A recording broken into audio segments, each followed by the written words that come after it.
Everyone thinks that Batman vs. Metro Man would be a classic brains versus brawn battle, but it isn't even close. Today, I get the chance to tell you why this fight between heroes is viciously one-sided. But before we get to fight night, we gotta see who we're dealing with first. Batman, or Bruce Wayne, is the DC Comics character originated from Gotham City. As a young child, Bruce was forced to bear witness to the needless murder of his parents, Thomas and Martha Wayne, at the hands of Joe Chill. When he was left to pick up the pieces of his life, he would go on to decide to take justice into his own hands, beginning a path that would lead him somewhere he never expected. The years following the death of his parents would see Bruce go on a journey to master martial arts, detective work, escapism, and any skill that could help him in his growing crusade. Bruce would hone skills taught to by the likes of everyone from Zachary Zatara all the way to Ra's al Ghul. Upon his return home to Gotham, Bruce would be forced to confront the realities of his life and find a symbol to represent his crusade on justice. That symbol came to him through his own fear of bats as a child, or perhaps as a bat crashing through his window. No matter what incident it was though, it brought him his identity as the Dark Knight, the Caped Crusader, the Batman. Batman would go on to find himself in the world of heroes and villains, fighting against Gotham's worst and eventually fighting with and against superpowered beings beyond imagination. Batman would fight shoulder to shoulder with the likes of Superman and Wonder Woman, confronting everyone from Despero to Darkseid. He has experience like nobody we've ever seen. The knowledge Batman gained would allow him to create everything from the Justice Buster, a suit meant to hold off against the League, the Hellbat armor, a suit crafted to allow him to join the League in the most devastating fights. He would be able to create alternative minds for him such as Zeron R, and would even create Failsafe, a computer program so vicious it could turn on him. Batman's mind is his most dangerous ability, and his ability to survive even the most world-ending scenarios is frightening for any opponent. But what about his competition in the episode? Many have tried and failed to copy the gold standard. This man isn't one of those failures. When an unnamed planet in the Galapung Quadrant was being destroyed by a black hole, two parents sent their baby boy off-world in a spaceship. Cruising across the galaxy, the ship would land happily under a Christmas tree after knocking away a different pod. The one that belonged to Megamind was sent elsewhere, but this isn't his episode. Metro Man would find himself happily in a home with mostly oblivious parents who were filthy rich. Metro Man's life generally doesn't have as much known in the in-between parts, but growing up happy and successfully, he would go on to become the hero of Metro City, hence Metro Man. No real name was ever given. A hero who only has the mostly incompetent Megamind as a villain, he has a lot of what you would expect from a Superman clone, such as invulnerability, super strength, super stamina, super speed, super senses, flight, heat vision, and X-ray vision. What's unique about Metro Man, unlike Batman, is his deeper motivations. While other heroes grasp the role as a city's protector, Metro Man feels pigeonholed into the role. For him, he wants the chance to pursue other things, such as music. He wants the chance to grow past the role of superhero, which is quite the wrinkle in our fight. Metro Man was finally dead, and Music Man was born.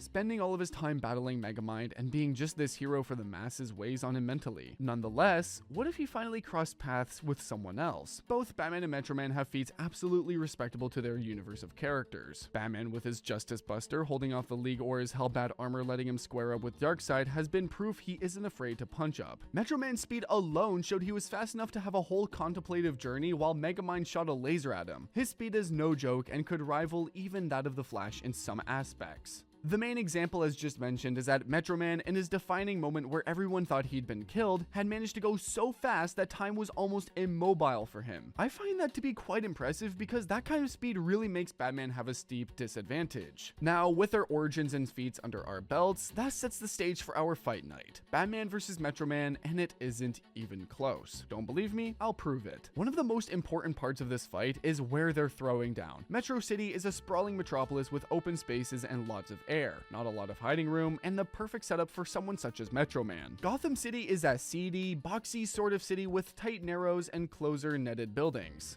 Batman's home turf is built for the way Batman operates. A Metro City brawl between someone like Batman and someone like Metro Man who has no discernible weakness, he lied about it being copper, leaves Batman on a consistent back foot. Going in with only whatever resources he has in person leaves something like the speed advantage clearly in Metro Man's court. If Batman didn't have home field, it would most likely be swift and simple to defeat the Dark Knight. It doesn't particularly matter if Batman managed to throw down his smoke bombs, Metro Man being able to blow the smoke away, or if Batman could manage to make a run for it, as Metro Man has inconceivable speeds. In a way, it's sort of like no matter what Batman could make a move to do, he would simply be outsped in this fight by Metro Man. Maybe Metro's cocky attitude would let Batman try to wiggle around, but without a home field advantage, Batman's stonewalled. A lot of Megamind the movie revealed Metro Man approached his rivalry as mostly theatrical. He would always have Batman on the back burner, but maybe not if things were a bit different. If we were to put Batman on home turf, with his caves and his resources, I think this would be a steeply different fight as environments can dictate everything. When Batman has home field advantage, he has the Gotham sewers, the skylines, the streets he knows so well. Familiarity means every last inch of the city is Batman's turf. When Joker War broke out in the comics, Joker sieged weapons coaches Batman had across the city. Clearly, Batman is strapped up for anything that could be thrown at him. Backup equipment and various special Batmobiles and anything you would expect from Batman. His various answers to a lot of the Justice League. Gotham is where he can wage a war. In a case where Batman has the opportunity to be on the home field, there is no reason he wouldn't attempt to deploy any and all attempts to stave off Metro Man. Just how weak we'll see when he finds my first surprise. His first line of defense would most likely be to deploy the Justice Buster to try and hold off against the formidable might of Metro Man. The Buster, at least Mark 1 from Batman Endgame, could resist the might of 6 major members of the Justice League. Some of those include the likes of Flash, Wonder Woman, and Superman. All those people that I just listed have comparable powers to Metro Man. If Batman in his entirety can hang with him, then that means the Buster can keep up. It could at least take a hit or two. That still raises the question. Can he beat him though, and not just endure?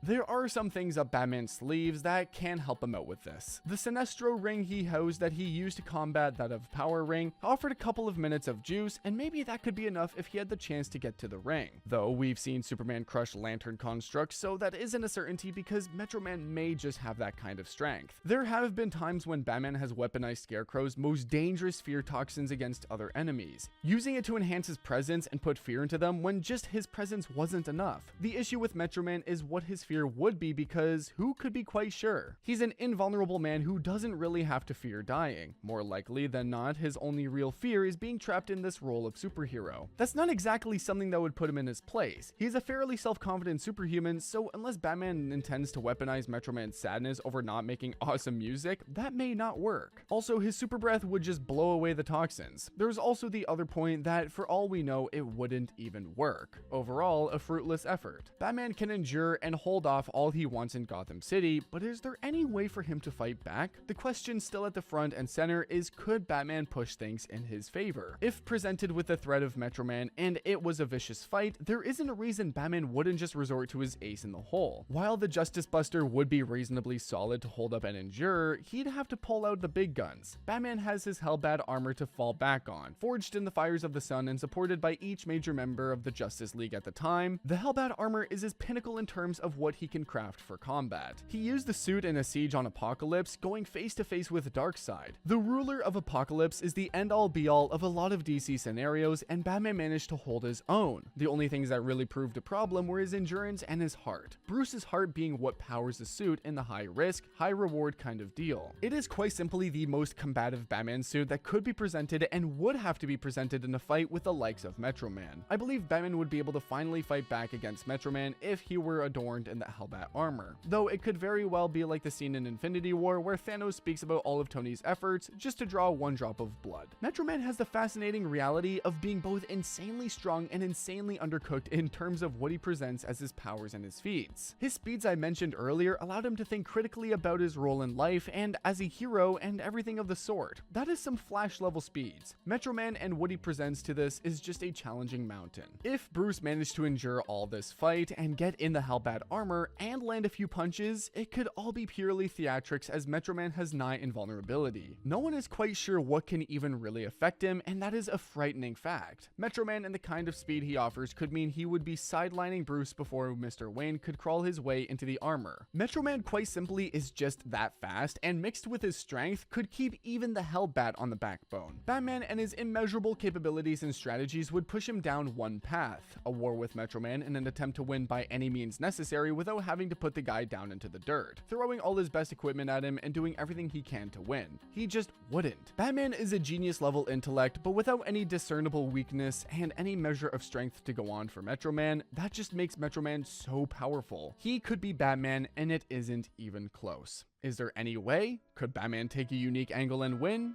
I have two. Batman is someone who is largely associated with other superheroes. If it really came to it, Batman could call for some backup and stack the odds in his favor. An outcome that leaves the odds in his favor means it would be fairly simple to say Batman would win, but that's not exactly fair. In that case, he wouldn't be alone. A win with him alone would be much more interesting. Metro Man's lack of interest in heroism would be the main thing to appeal to. He has clearly had enough of his role as a superhero, so combating Batman wouldn't be much interest to him. His music is, meaning billionaire Bruce Wayne could simply buy Metro Man a music studio and produce his album, taking Music Man off the table before he was even a threat. So in many ways, that would be the most surefire way that could give Batman the chance to run out with a win. That is by and large the only real hope our Caped Crusader even has to take the victory and run away with it. If you enjoyed this video and want to see more, click the video on screen now.